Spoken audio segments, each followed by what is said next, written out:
Last run of the year. It's December 31. Pero tuloy pa rin yung training natin, guys. So today, yung workout natin is around 6 to 8 kilometers run at easy pace.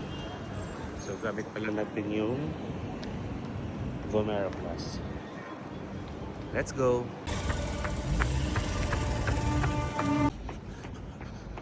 1K! 2K!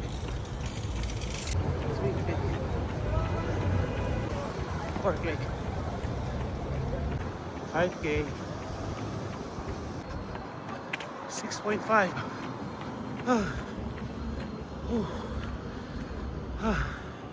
That was fun. That's a good run. Yeah. So this is our last run for the year 2025. I would like to thank all my followers, sa mga nag-like, comment, sa mga nanonood ng mga videos ko. Maraming salamat. 2026, let's go! Train tayo ng mabuti para sa International Marathon, and big things are coming in 2026. Surprise lang muna yun, mga ka-chapster. So yun lang. Thank you for watching, guys. Happy New Year sa inyo lahat.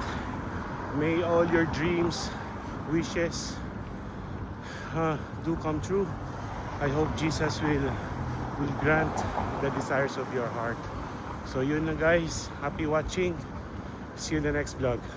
Peace.